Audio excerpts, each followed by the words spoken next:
வணக்கம். இன்றைக்கி பசங்களுக்காக சக்கரை சப்பாத்தி அது எப்படி பண்ணுறதுன்னு சொல்கிறேன். சாதாரண சப்பாத்தி மாவு தாங்க, அதை நல்லா பிசைஞ்சு எடுத்து வச்சுக்கோங்க.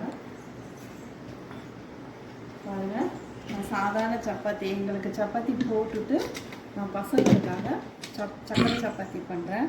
அது எப்படின்னு பார்க்கலாம். இந்த மாதிரி தேய்ச்சிக்கோங்க. தேய்ச்சிட்டு அதில் நெய் ஸ்ப்ரெட் பண்ணிக்கோங்க. பசங்களுக்கெல்லாம் நல்லா தாராளமாக நான் நெய் போட்டுருவேன். நீங்களும் உங்கள் பசங்களுக்கு போட்டு கொடுங்க. போட்டு அது மேலேயே சுகர் நல்லா ஸ்ப்ரெட் பண்ணிவிடுங்க. இது கொடுத்தீங்கன்னா பசங்க வேணானே சொல்ல மாட்டாங்க, நல்லா சாப்பிடுவாங்க. இது ஒன்று சாப்பிட்டாலே அவங்களுக்கு ரொம்ப ஃபில்லாக ஆகிற மாதிரி இருக்கும். இந்த பக்கமும் நல்லா நெய் தடவிடுங்க. நெய் தடவிட்டு திருப்பி சுகர் ஸ்ப்ரெட் பண்ணிடுங்க. இந்த பக்கமும் சுகர் ஸ்ப்ரெட் பண்ணிவிட்டு திருப்பி மடிச்சிடுங்க. மடிச்சுட்டு இது ரொம்ப லைட்டாக தேய்ச்சிடுங்க. தேய்ச்சி உடனே போட்டுடணுங்க.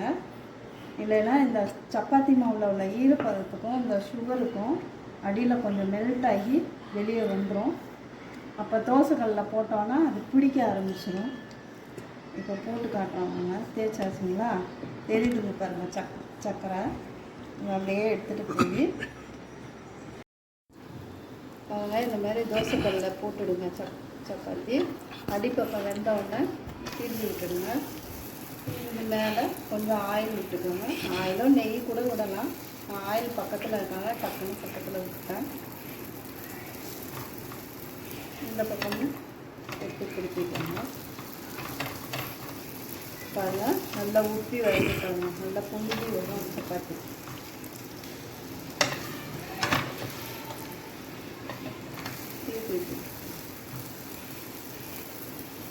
அப்படியே திருப்பி விட்டிங்கன்னா நல்லா வந்து பசங்களுக்கு கொடுக்குறதுனால கொஞ்சம் நல்லா வேக வச்சுட்டு எடுங்க. இந்த சைட் டிஷ்ஷு எதுவுமே வேணாம், அவங்க மட்டும் அவங்க சாப்பிடுவாங்க. நம்ம குருமாவோ சட்னியோ ஏதோ வச்சு நம்ம சாப்பிட்டுக்கலாம் சப்பாத்தி. இவங்களுக்கு ஸ்வீட் சப்பாத்தி தனியாக பண்ணி கொடுத்துடலாம். குழந்தைங்க இல்லைங்களா, காரம் சாப்பிட ஆரம்பிச்சிருக்காதுங்க இன்னும். இது சாஃப்டாகவும் இருக்கும், ஆனால் ஆற வச்சு சாப்பிட்டீங்கன்னா கொஞ்சம் கெட்டியாக இருக்கும். அதனால் கொஞ்சம் சூடோடைய பார்த்து குழந்தைங்களுக்கு கொடுங்க. பாருங்கள், ரெடி ஆகிடுச்சு சக்கரை சப்பாத்தி. என்ஜாய் பண்ணுங்கள், நீங்களும் பண்ணி கொடுங்க. இது பிடிச்சிருந்ததுன்னா லைக் பண்ணுங்கள், ஷேர் பண்ணுங்கள், கமெண்ட் பண்ணுங்கள்.